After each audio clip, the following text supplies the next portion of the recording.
चैतन्य महाप्रभु का जन्म स्थान कहा जाता था। लेकिन भक्तिनाथ ठाकुर ने बड़ा स्टडी करके ये वो प्राप्त की कि नहीं, गंगा जी के इस ओर में उस ओर चैतन्य महाप्रभु का जन्म स्थान होना चाहिए। और एक बार वो अपने घर स्वानंद सुंदर जो गोदुमडीप में अपने टेरेस पे थे, तो उसको एक बड़ा तेज मुझे ऐसा प्रकाश दिखा, और वहाँ पे उनके वो तुलसी की वृक्ष थी। और फिर वहाँ पर वो जगन्नाथ बाबू जी महाराज को लेके गए, और 140 साल की उम्र में उन्होंने 15 फीट ऊंची कुड़ी लगाई और वहाँ पर कीर्तन किया और बताया कि चैतन्य महाप्रभु का जन्म स्थान है।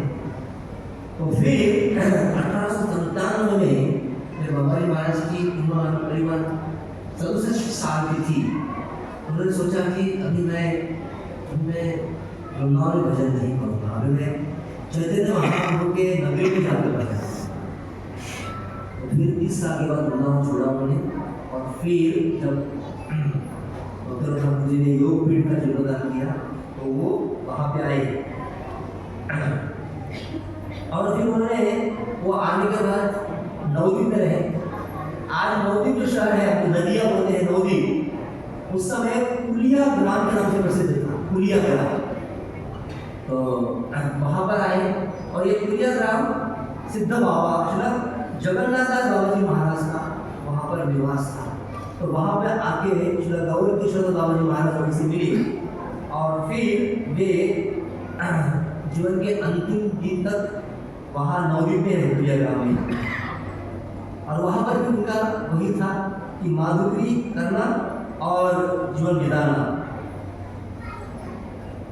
कभी कभी कुछ अगर चावल वगैरह उनको प्राप्त होते थे तो रास्ते से कुछ ऐसे सूखे पत्ते जमा करते थे, और ग्रहण के समय गृहस्थ लोग जिस मिट्टी के बर्तन में पकाकर उसको क्या करते थे, मिट्टी के बर्तन वो त्याग किए हुए, मतलब गृहस्थ ने ग्रहण के समय में जो मिट्टी के बर्तन त्याग किए हैं, उस मिट्टी के बर्तन को वो प्राप्त करते थे।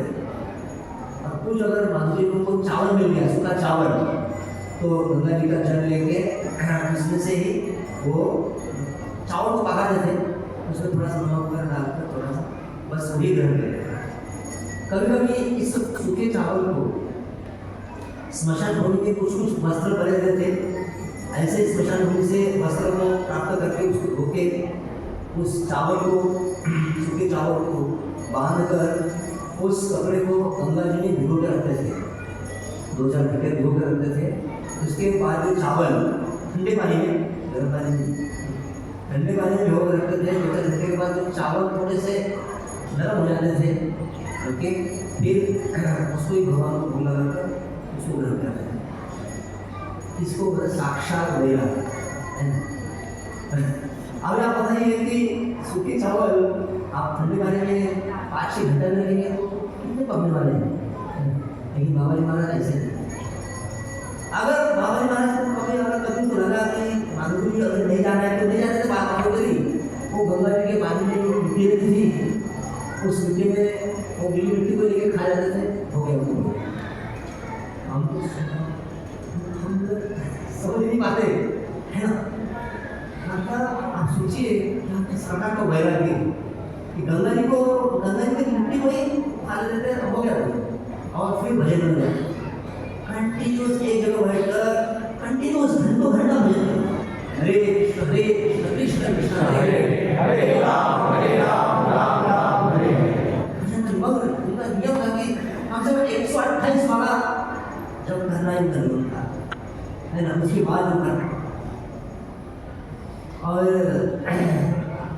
जब वो नींद लगते थे तो आप सो जाते थे, जब उठ जाते तो उठ जाते थे। नियम नहीं अभी सोना है अभी उठना है, दिन रात भजन करते रहना है।